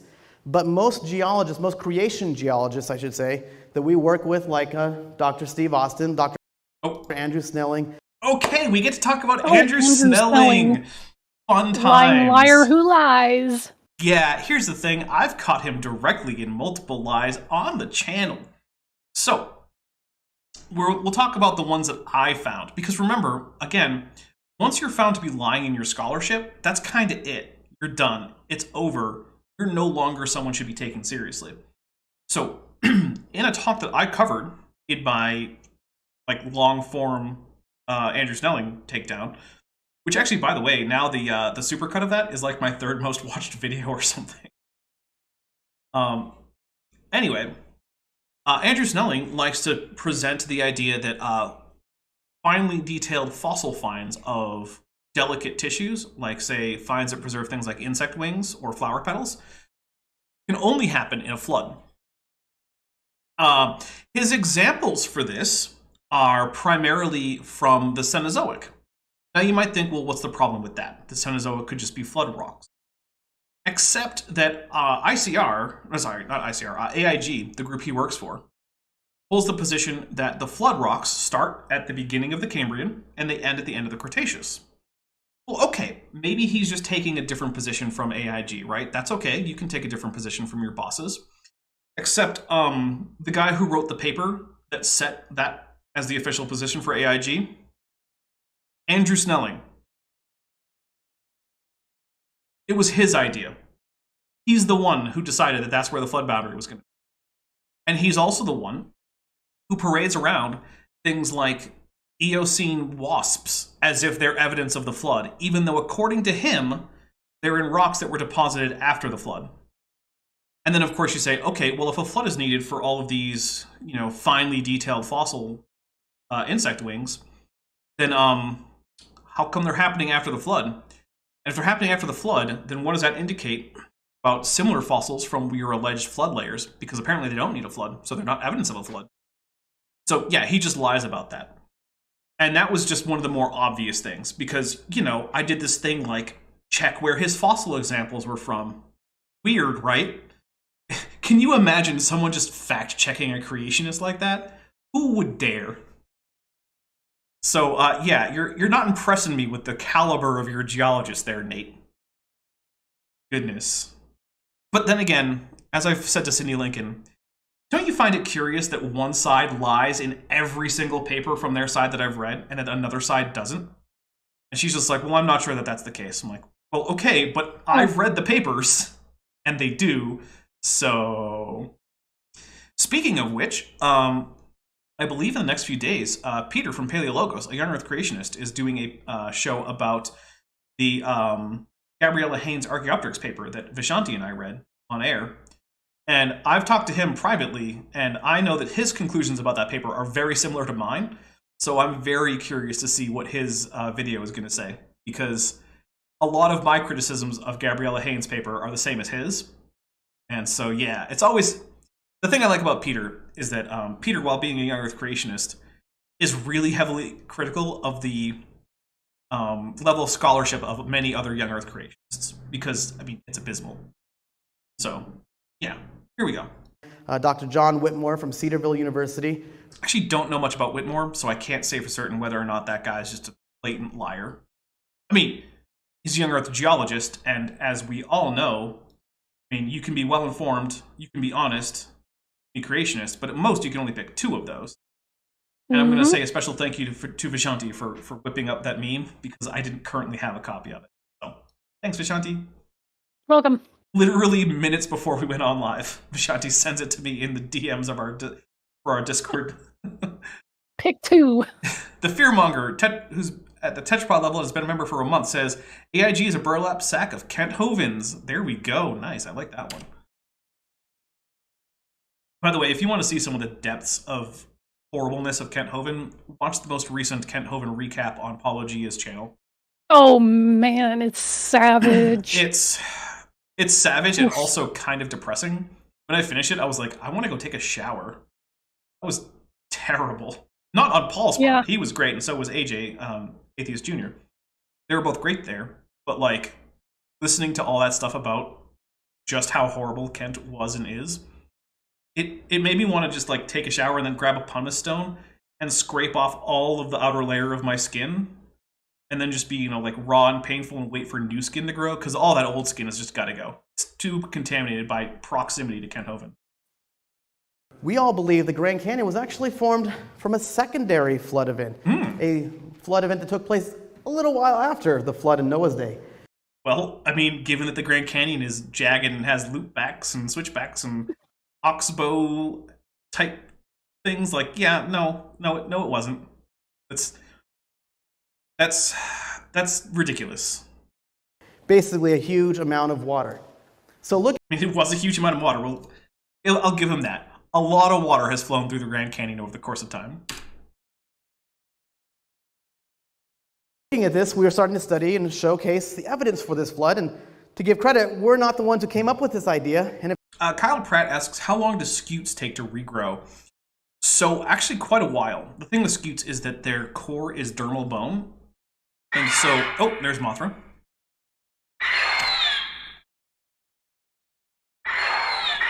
Big Boy asked why would you take a shower when you could just shed your scales? Well, they don't just all shed in a single Like, I'm not a snake, right? They don't just all come off at once, right? That's like a lizard kind of thing. And I say lizards because snakes are lizards, guys. Just a particular group of lizards. But yeah, so that's like a lepidosaur thing, where like the whole skin just kind of comes off in a go. Archosaurs shed in kind of patches, right? That's why you see. Have you ever seen a molting bird? Right, like one or two feathers at a time come out. Unless you're a grackle. Grackles look horrible during their molting season, which was a few months ago around here. And my goodness, they look like trash birds when they're shedding. But then when the new feathers come in, they look great. So I'm happy to report that the local grackles are no longer in their molting phase, so they look nice now. But my goodness, when it's shed time, they look like they actually have mane or something. It's horrible. Yeah, grackles during molting, it's like, ooh, guys, come on. In fact, it's not even a brand new idea. The idea of a massive lake body spilling through the Grand Canyon goes all the way back to 1858. And how old does an idea have to go back before that means that the idea is a good idea? I mean, you know how far back the flat Earth goes? It's way farther than 1858. Does that make it a good idea? I mean, I don't think so. I mean, look, you know how far back the idea of slavery goes? Way farther back than 1858. That doesn't make it a good idea. I'm just taking a drink for like, man, this has been an idea for a long time, so it must be a good idea. No, that's not how that works. Look, if you want to talk about like tradition being a great thing for relatively unimportant things, like, I don't know, like, do you scatter something at newlyweds after they're leaving the place where they got married? Rice or something? Okay, then fine. Talk about cool traditions, right? You want to talk about, like, what clothes you wear to a black tie event? Then sure, talk about tradition. That's fine. Because you know what? In the end, those things aren't very important. But when you want to talk about things like, you know, actual ethics questions or questions in science, then antiquity means nothing. Literally nothing. Those aren't important. But you know what it is? I mean, this is a religious sermon. It's not actually a science talk. And religions put a pretty big premium on antiquity. So, well, not religions generally, but Christianity tends to. Oh, yeah. And I mean, it's like I said last week, the reason you know that he's not doing science is he's only giving these talks in a church. He's not giving them in lecture halls or any kind of like institution of higher learning. Yeah. It's a sermon. Well, this is all like just theology with a veneer of science. Even in creationist circles, he would not count as credential, even with their lower standards for credentials.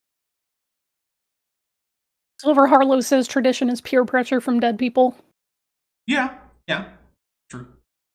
But look, there are traditions that I like, right? But I like them because I happen to like them. There are also traditions I ignore. So, you know, like I'm going to start saying Merry Christmas at sunset because of a tradition. But also, quite frankly, because me saying Merry Christmas at times that people aren't expecting it annoys the crap out of them. And I like doing that because I'm kind of a jerk. I'm going to be saying Merry Christmas for like a month just to annoy people. And I have traditional reasons for why I'm doing it that I can give. But the real reason is because it's going to irk people just a little bit. Not a lot, just a little bit. So be prepared for that. When guys like John S. Newberry came out there and studied the landscape, he kind of began to trace out and map out and look at these areas and Hold say, on hey, just there was a a really... ding diddly darn minute. So this guy is studying geology way back in the Elden times. Okay. Is somehow authoritative, but Darwin, who they say is not authoritative. Good point. Yeah. Did this guy live at the same time as Charles Lyell? Yes. Weird. Well, I mean, broadly speaking. Weird. Yeah, they were both most active in the mid-1800s.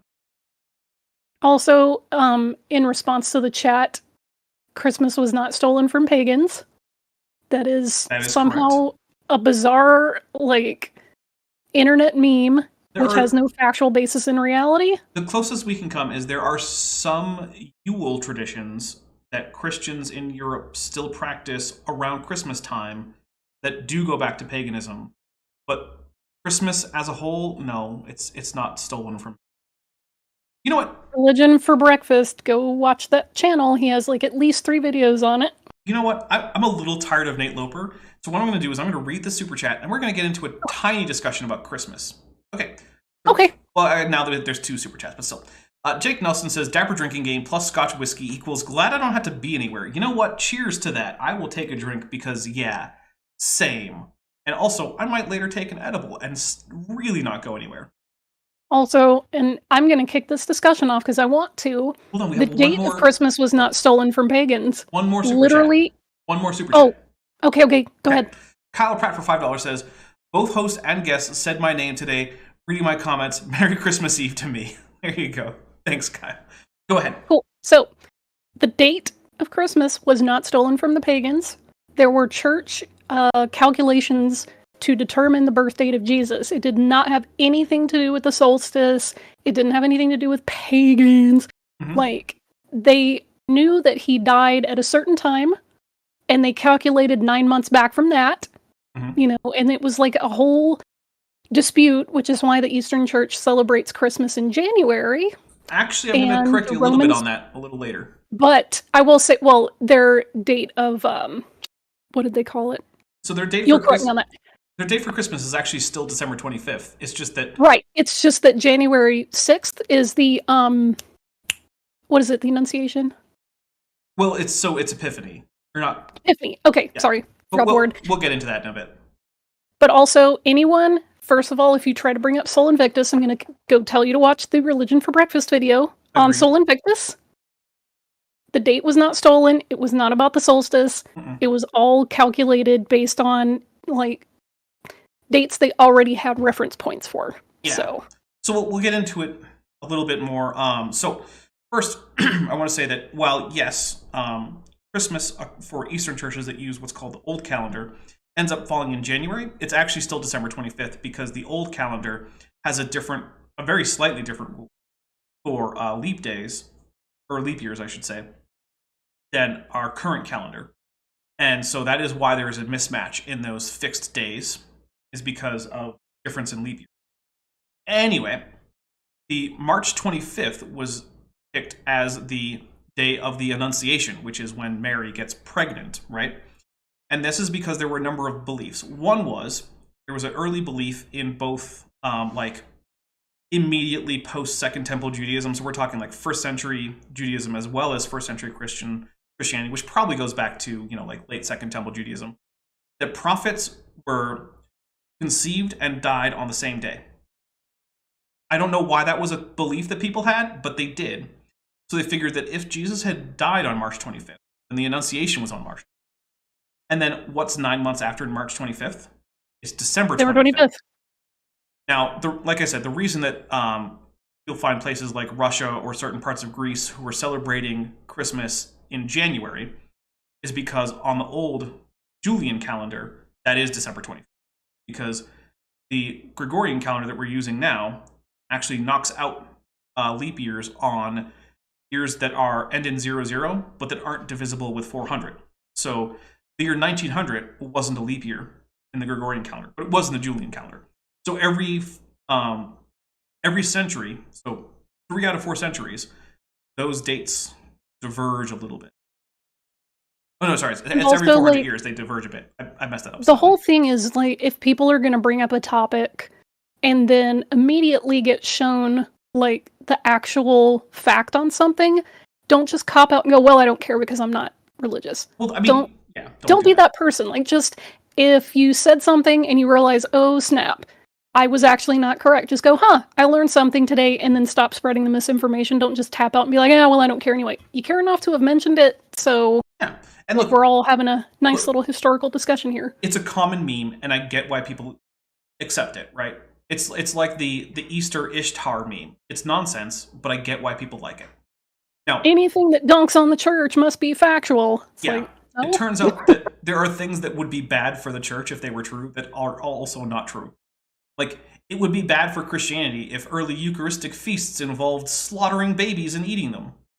Which is a rumor that was around in from the Roman Empire. But, like, they didn't. So, who cares? Yeah. Anyway, yeah, like this is not a defense of Christianity. It's just like the history is wrong. Now, yes, were Yule logs and things like that adopted from pagan, like solstice time festivals? Yes. There are aspects of modern Christmas celebrations that have pagan roots. Anyway, David Lass has been a member for 3 months at the Soropsid level. Says, this is my first hearing of how the date of the date of Christmas was chosen. Thank you for the information. Have a Merry Christmas and a Happy New Year. Thank you, you too. And look, feel free to celebrate on the 25th, whether you're Christian or not. It's, at this point, sort of just a broadly cultural holiday about being together with family and giving gifts. And even if you're not Christian, you know what's wrong with being together with family and giving gifts? Nothing. So feel free to have fun. Yeah, and it's like, look, if people come up to me and they tell me Merry Christmas, I say thank you, because even though I don't, hi Godzilla, even if I don't celebrate Christmas, I'm not going to get all spun up because they were wishing me well. Yeah. Like, actually, I like being wished like a happy holiday that I don't celebrate, because then it reminds me that, oh yeah, there's some cool holiday traditions that I might not participate in, but it usually then gets me to go like look further into it. Anyway, here we go. A big water event. The name Hopi Lake actually came up in 1936 by Howell Williams. And in the 1980s, the idea of the Bitahoche Basin started to really circulate even in everyday secular geology. Cool. What's your 2020's citation for this from Secular Geology? Oh, you don't have one? Oh, wait, there's not one. Weird. I'm just taking a drink. I'm thirsty. I don't even care. Now, believe it or not, this idea that there was a big lake is not only a creationist idea. There are guys like Dr. John Douglas, who's one of our state geologists in Arizona, works at our universities. You can also see him on a program called Grand Canyon, How It Was Made, I believe is the title of it, on the National Geographic Channel. And John Douglas, not a creationist, as far as I know, not a Christian believer either, but he is in there teaching, the Grand Canyon. By the way, not a Christian as far as I know of. You have no way to know. You know what most scholars don't have available for them? Their religious position. Your religious opinion? Right. Yeah. It's one of these weird things. It wouldn't matter if he's a Christian or not. Is the science good? Right. And his whole thing trying to appeal to he doesn't even know if he's a Christian thing, it's just silly because he does not put two and two together. Just because there may or may not have been a lake there does not make creation true. It doesn't make a flood true. Right. And now Silver Harlow, who's been a member for 9 months and is at the tetrapod level, says, have a happy day, week, month, year, whatever. Well, thank you. You too. Let's see. Oh, by the way, the NB just looked up the dates for Saturnalia, and it's not only is it not a single day, the event ends on the 23rd. Yeah, that's the thing. Saturnalia was about the solstice, which is why it encompasses the 21st. The typical date of the solstice. It's weird. Christmas doesn't even start until several days after the solstice, and then it continues on for 11 more days after that. Which, by the way, here's a weird thing. The guy who invented Kwanzaa wanted it to start on the 26th so that it wouldn't overlap with Christmas, and I'm like, dude, you failed that completely. It still, happens in the middle of the end. It's 12 days of Christmas. It's 7 days, all of which are during Christmas, my dude. Yeah.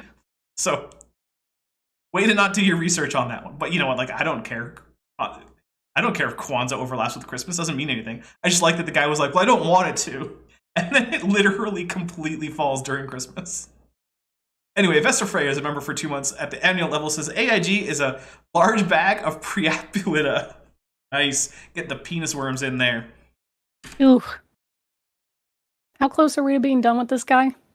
Well, he's got 12 minutes, but I don't think we're actually going to get through the entire 12 minutes. But I also am not sure we're going to do a second episode, or another episode, of this guy. Let's just watch him. Can you watch him on a faster speed?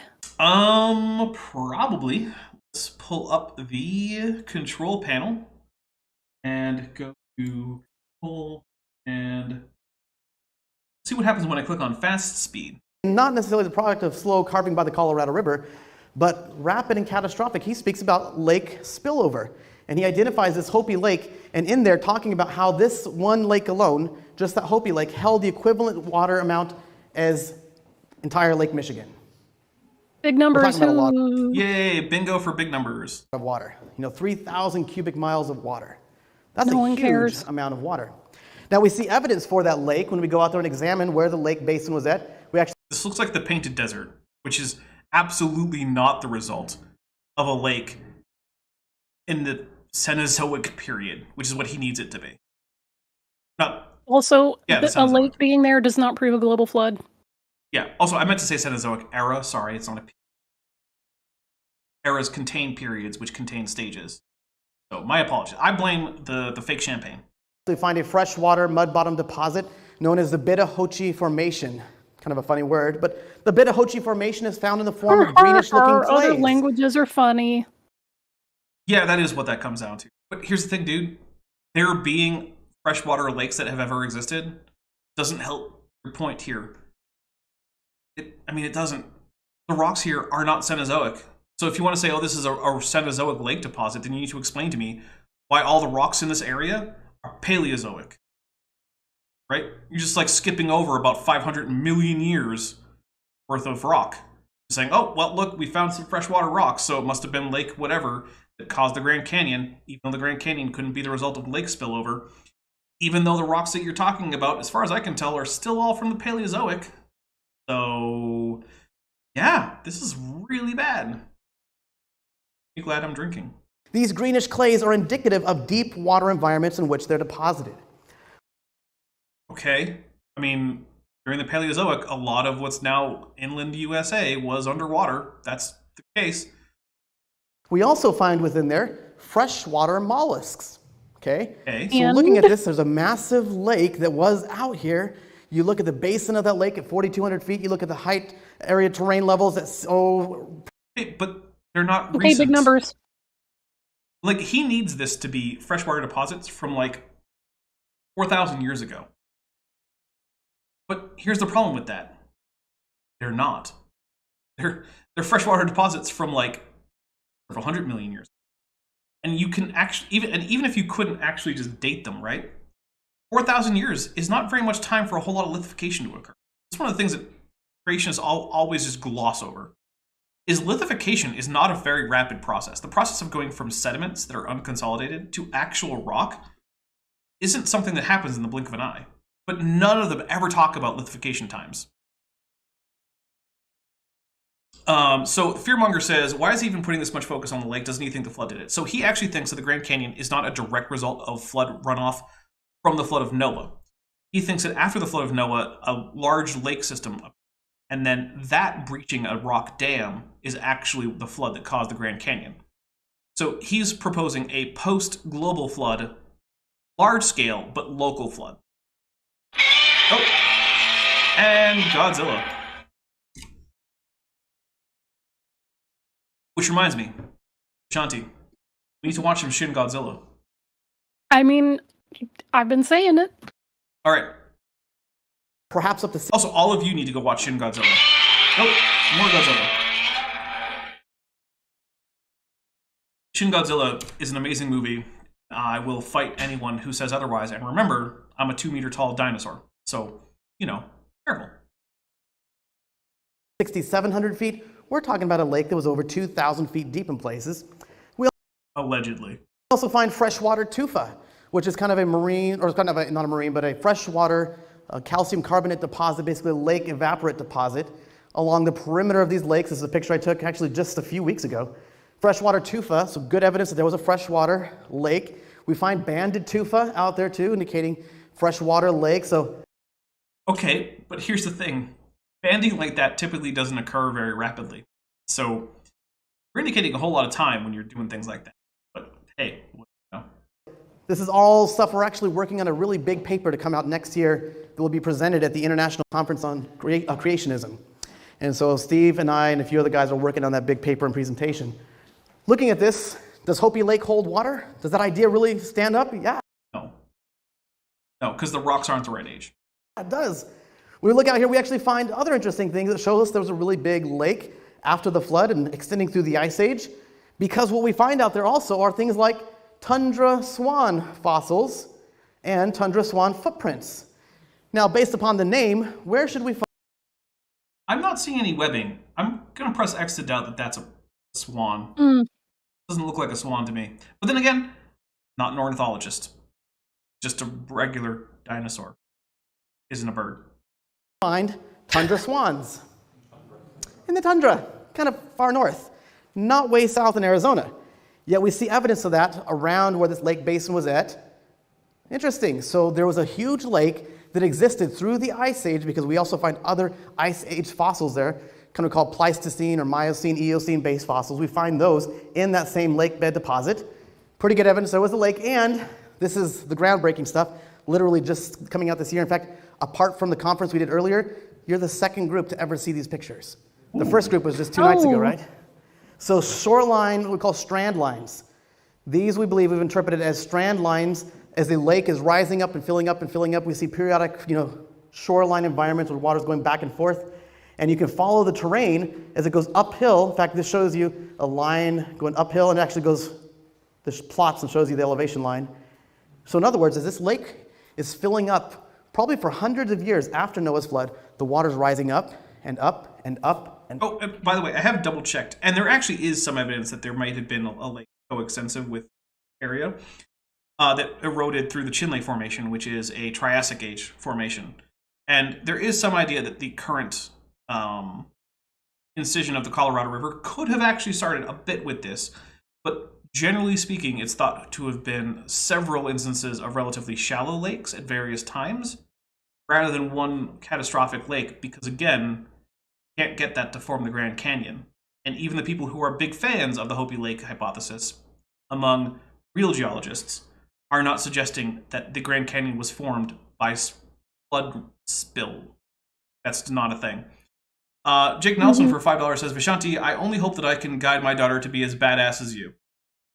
Well, you should guide her to be more badass, because I am not an expert in biology or geology or astronomy, so if your daughter learns any 3 of those, she will automatically be more badass. There you go. I mean, I made straight A's in college astronomy, but I'm not an astronomer, so Same.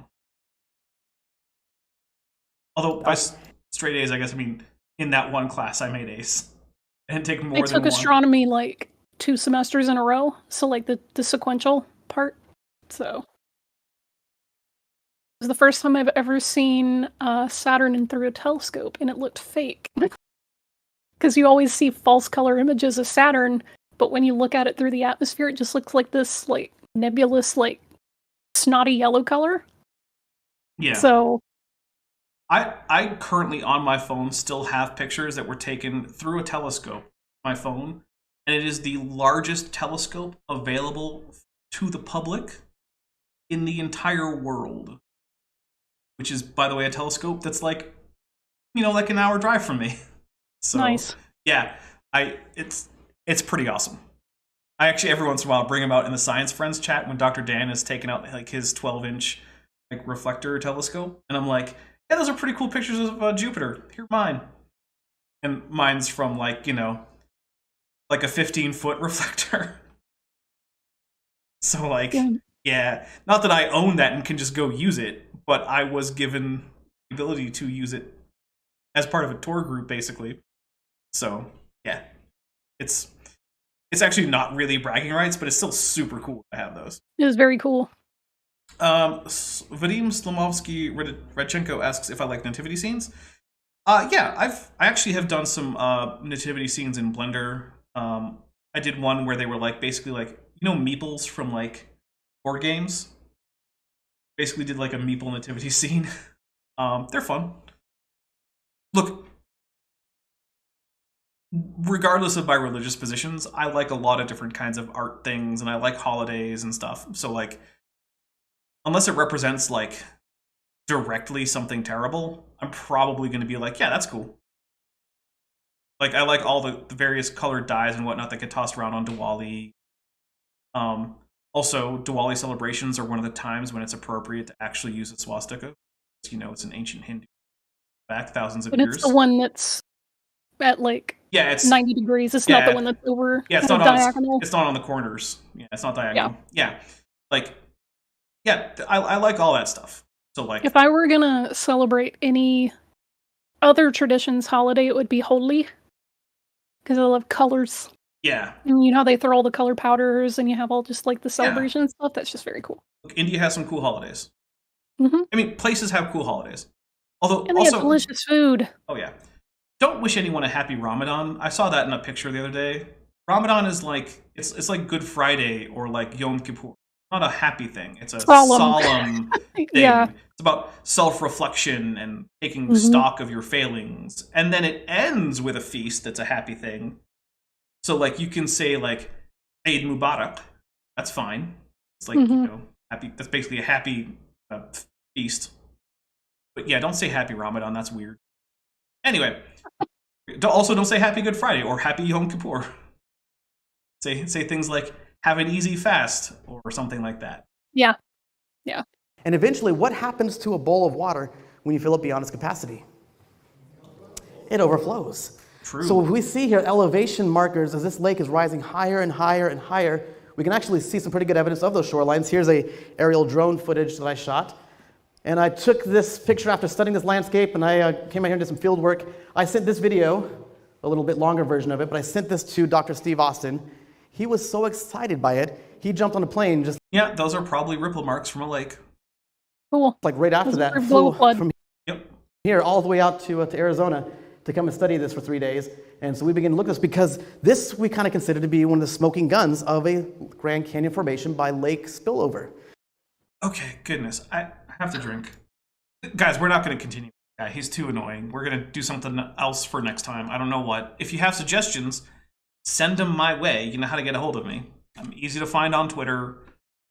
If you're a member of the channel or a patron, you can find me on Discord. So here's the thing.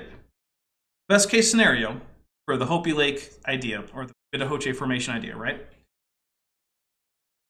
Not long, or during one of the ice ages, a lake does fill up, and by one of the ice ages, I mean like we're talking like millions of years ago, not tens of thousands of years ago, or 4,000 years ago. A lake spills over a bit, and it becomes the initial carving of the Grand Canyon with the initial formation of the Colorado River. But then that river itself slowly starts to incise because it's not a dam breach, right? It's a lake spillover. Now, one of the things you'll notice about most lakes in the world is that they have an outlet. And one of the things you'll notice about most of those cases is that they're not catastrophic dam breaches. Because if they were, there just wouldn't be lakes that have outlets anymore. They would all just be rivers. But that's not what happens. Like, hey, put 1 in the chat if you've ever seen a lake that wasn't currently catastrophically draining. Put a 2 in the chat if you haven't, I guess. So yeah, lakes can spill over. So best case scenario for this guy's idea is, yeah, there was probably a lake, which, yeah, there probably was. Now, was it as deep as he thinks? No, probably not. Did it extend to all the other lakes that he was talking about? Again, no, probably not. And it caused the initial flow of the Colorado River. But the Colorado River was not formed catastrophically. It's impossible. So anyway, virtually everyone is typing 1 because most people have seen a lake, because it's not a very unusual human experience. But it is about time that we are going to wrap things up. So, Vishanti, do you have anything you want to plug? Nah. No? Okay. Well, wait, no. Go to Vishanti's channel, and she has a Amazon wish list. If you want to be nice, send her something on our Amazon wish list. Aw. There you go. There's like books. What does it say about me that I didn't think to plug my wish list? It says that you're not sufficiently self-serving. Okay, Be I'll take it. more willing to plug yourself. Because, you know, you're a big contributor here. Anyway, we'll talk about some upcoming stuff on my channel. And also we will end this poll. So let's see. Upcoming on the channel, on the 27th, Kent with Bent 99. Yeah. Yep. Kent with Bent 99. So close. I know. On Thursday, we are looking at the next episode of the David Menton. That should be episode 2 of the David Menton thing, which, by the way, is a whole bunch of people was like, this sounds really familiar. Have you covered this before? Like, no, you're thinking of Aaron Ra. Mm-hmm. I'm not him. Or technically, I'm not he, because, you know, predicate nominative, but whatever. Then on the 31st, it looks like I will be Okay, so Elden Ring and Dwarf Fortress 1. So here's what I'll probably do. I will find something to debunk live, and I will probably start with one of those and then switch to the other. I have no idea how I'm going to live debunk while trying to play Elden Ring, because there's no pause on that game. I don't know if you know. You can't just pause it. So it's going to be challenging. Ascension Tree for $5 says, Merry Holidays, thank you for all you do. Thank you. I really appreciate that. So I don't have anything planned for the first, but the third should be Kent with Bent 100. This is very exciting. Yes. I'm excited to watch that. We have plans. I'm not going to spill the beans on what those are. You'll probably have to be there on the day. But yeah, so we've got plans. I've invited a number of people. There's actually already a group chat for it. So if you watch this channel enough, you probably have a pretty good idea of who might be on that invitation list. Anyway, guys, thank you very much. I hope you all have a early Merry Christmas if you celebrate Christmas. I hope you have a wonderful Hanukkah if you're celebrating Hanukkah.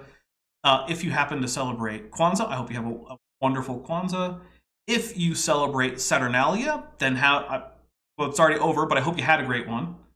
And if you're just not into any of these wintry holidays, then I just hope you have a great rest of the weekend. Because you know what? I hope you have a great every weekend. So with that, guys, we are going to get out of here, and I hope I see you all on Tuesday. Thanks for watching, but before you go, I just want to say a special thank you to my channel members and my patrons, especially those pledging $20 or above. Bob Knob, Work in Progress, Benthovent, Tapioca Weasel, Denny5252, Ian Chen, Landon Knoll, Mabbity Babbity, McSpooks, Sphincter of Doom, The Venerable Bead, Elleron Teller, and Pat L. Dennis. As you probably know, YouTube is a very volatile platform, and from month to month my income on the channel can swing wildly.